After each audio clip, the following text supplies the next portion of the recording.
the memorial service of Ahmed Kathrada. Yesterday, the High Court in Durban interdicted the ANC Youth League from intimidating or disrupting the memorial. Organisers, the active citizens group, had asked for the interdict, saying they feared for the safety of Gordhan. Our reporter Ayanda Mhlongo is still there and coming to us live. Good afternoon, Ayanda. Good to connect with you again. An update from your side, please. A very good afternoon to you once again, Pern. I tell you, it's getting really busy here outside the Sastry College, where at around 2:30, the service memorial of the late struggle icon Ahmed Kathrada, Uncle Kathy, is going to get underway. Of course, the main speaker at today's memorial is the former finance minister, Pravin Gordhan. Other guests that have been invited include the SACP and COSATU. Also have Dr. Albertina Lutuli, who is the daughter of the former president of the ANC, Chief Albert Lutuli.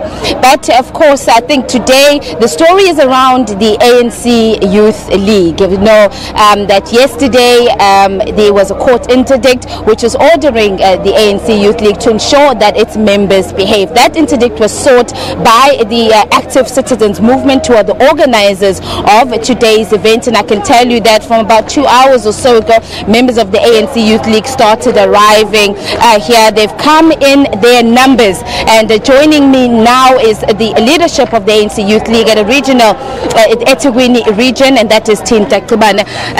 Secretary, thank you very much for joining us. You said you were going to mobilize, and certainly you have. Of course, we're here to pay tribute to one of our stalwarts in the ANC, Comrade Kathrada, Uncle Kathy. We want to give him a fitting send-off, since we never had a chance as an ANC Youth League, because obviously most events took place in Johannesburg. Now, let's go back. Yesterday you were in court as well. That order been granted by the High Court, instructing yourselves as the leaders of the ANC Youth League to ensure that your members today behave. Have you communicated that, communicated the message to them as the court had instructed? Well, as you can see behind me, everyone is well behaved. We're in a jubilant mood. As I've said, we are here to celebrate. We're not here for violence or anything like that. All we were doing in court was fighting for our rights to pay tribute to a leader of the ANC, because Uncle Kathy was a leader of the ANC and no other organization. Our members are well behaved. No one is carrying any arms. They're in jubilant mood. They are here to celebrate.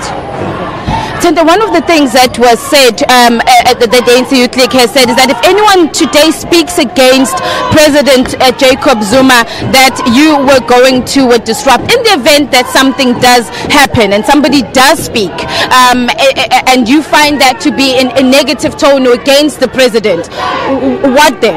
We'll just stop listening to that person as the Youth League.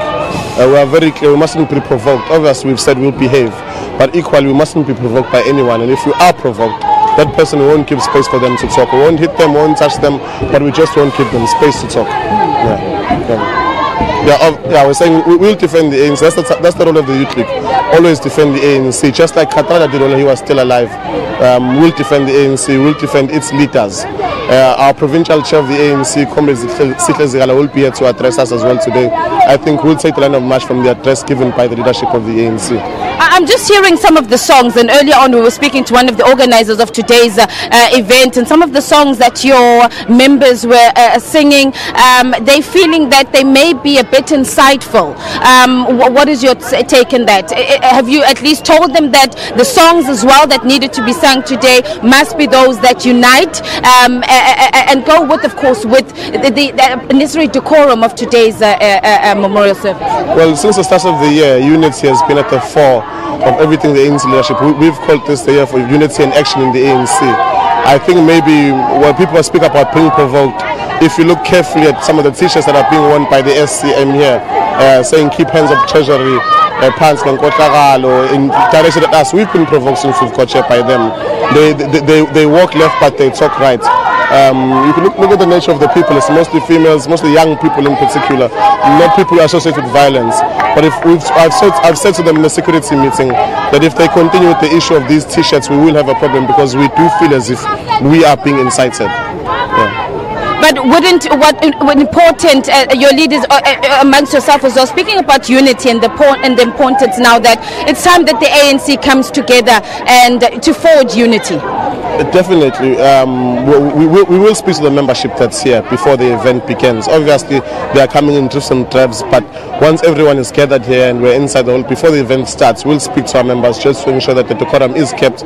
Because, you know, Ahmed Kathrada was a person of high integrity, and we want the send-off that we as eThekwini and KZN give him to speak to that nature. Thank you very much for your time. That's the Secretary of the ANC Youth League here in the eThekwini region, just responding, of course, to our questions. They were given an order by the Durban High Court to ensure that today their members behave, and also that they communicate that message to their members prior to them arriving here at today's event. I'm just going to again just ask my colleague in camera just to pan a little bit so you two can see that it is queuing. The queue is getting longer. Certainly a lot of people have turned out here today. Civil society has been invited, of course, the SABC, COSATU, many civil society organizations across the city of Durban. In fact, in other parts of KwaZulu-Natal, they've also been invited to attend today. But seemingly it looks like the ANC Youth League, as they've said, have managed to mobilize. I've counted at least about 10 buses already that were transporting members of the ANC Youth League that have arrived here. But also equally to that is the issue of security. The organizers were quite strict, saying that security is going to be of paramount importance today. There are a lot of police officers that have been deployed here. The fence that you see, people who are going to be entering the hall here at SABC College are going to be searched individually. There's also private security inside as well. We understand that there is a heavy police presence inside the venue. It's going to start at 2:30, and as I said, the main speaker for today's memorial is the former Finance Minister Pravin Gordhan. Studio, back to you.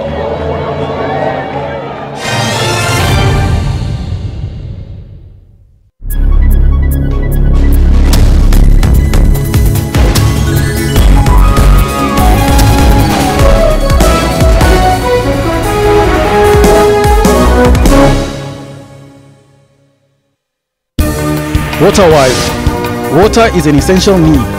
The scarcity of it could lead to loss of many lives, including livestock, plants, and much more.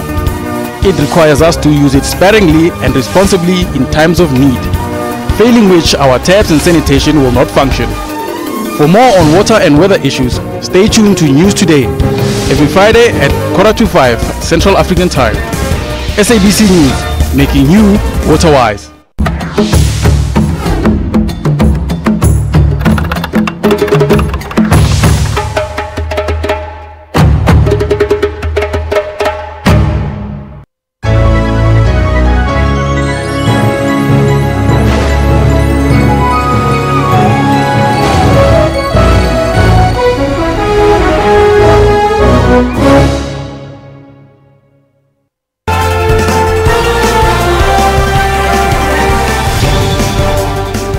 Headlines this hour. 14 people killed in a road accident between Wolmaranstad and Ottersdal in the northwest last night. 11 of the deceased had been traveling in a minibus taxi that caught fire on impact. They were members of the Zion Christian Church who were returning from a meeting in Mahikeng. The driver of the car also died. ANC Economic Transformation Committee acknowledged that the two recent downgrades will have a major negative impact on the economy. The committee said the junk status will affect the country's ability to raise debt and funding for its development programs. The document touches on radical economic transformation.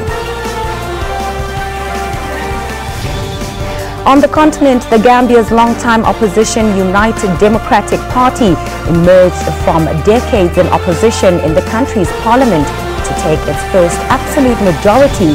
It has won an absolute majority in Thursday's parliamentary elections. The vote was the first time the Gambians had gone to the polls since President Yahya Jammeh stepped down in January after 22 years as the head of state. Nigerian Bring Back Our Girls campaigners on Saturday marked the